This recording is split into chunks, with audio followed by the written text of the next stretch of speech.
মধ্যপ্রাচ্যের আকাশে আজ বারুদের গন্ধ।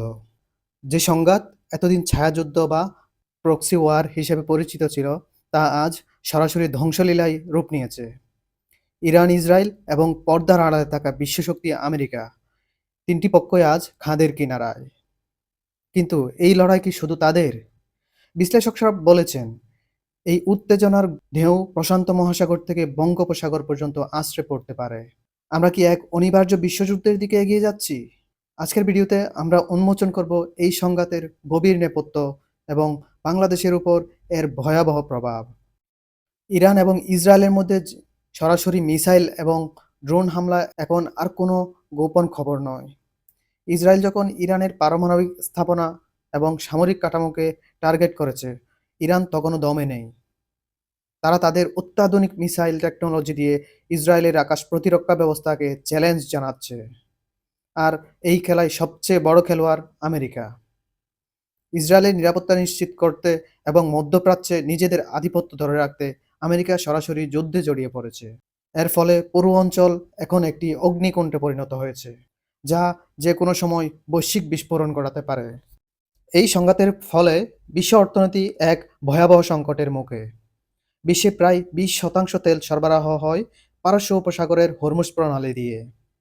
ইরান যদি এই পথ বন্ধ করে দেয়, তবে বিশ্ববাজারে তেলের দাম প্রতি ব্যারেলে $100 ছাড়িয়ে যেতে পারে। এর মানে হলো সারা বিশ্বে পরিবহন খরচ বাড়বে, ফলে প্রতিটি পণ্যের দাম হু হু করে বেড়ে যাবে। এছাড়া এই যুদ্ধে চীন এবং রাশিয়ার অবস্থান পুরো পরিস্থিতিকে আরো জটিল করে তুলেছে। এক পক্ষ আমেরিকা ও ইসরায়েল, অন্য পক্ষ ইরান ও তার মিত্ররা। পুরো পৃথিবী আজ দুটি শিবিরে বিভক্ত হওয়ার পথে। এখন প্রশ্ন হলো, হাজার মাইল দূরে থেকে এই যুদ্ধে বাংলাদেশের কি ক্ষতি?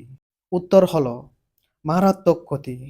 আমাদের জ্বালানি তেলের একটি বড় অংশ আসে মধ্যপ্রাচ্য থেকে। যদি তেলের দাম বাড়ে, তবে বাংলাদেশে বিদ্যুৎ উৎপাদন খরচ এবং বাস ট্রাক ভাড়া অসহনীয় পর্যায়ে চলে যাবে। এর সরাসরি প্রভাব পড়বে আমাদের নিত্যপণ্যের বাজারে। এছাড়া বাংলাদেশের রেমিটেন্সের প্রধান উৎস হলো মধ্যপ্রাচ্যের দেশগুলো। সৌদি আরব, কাতার বা কুয়েতে যদি যুদ্ধের প্রভাব পড়ে, তবে সেখানে থাকা লাখ লাখ বাংলাদেশি শ্রমিক কর্মসংস্থান হারাবে, যা আমাদের বৈদেশিক মুদ্রার রিজার্ভে বড় ধরনের ধস নামাতে পারে। শুধু রেমিটেন্স নয়, আমাদের গর্বের পোশাক শিল্প বা আরএমজি সেক্টরও বড় ঝুঁকিতে। পণ্য পরিবহনের জন্য ব্যবহৃত সমুদ্রপথ যদি অনিরাপদ হয়ে পড়ে, তবে জাহাজ ভাড়া এবং ইন্স্যুরেন্স খরচ বহুগুণে বেড়ে যাবে। এতে বিশ্ববাজারে আমাদের পোশাকের দাম বেড়ে প্রতিযোগিতায় টিকে থাকা কঠিন হবে। কূটনৈতিক দিক থেকে বাংলাদেশ এক কঠিন চ্যালেঞ্জের মুখে পড়বে। আমাদের একদিকে আমেরিকার সাথে সুসম্পর্ক বজায় রাখতে হবে, অন্যদিকে মধ্যপ্রাচ্যের দেশগুলোর সাথেও ভারসাম্য রক্ষা করতে হবে। অর্থাৎ এই যুদ্ধ শুধু তেলের দাম বাড়াবে না, আমাদের পুরো অর্থনৈতিক কাঠামোর ভিত নাড়িয়ে দিতে পারে।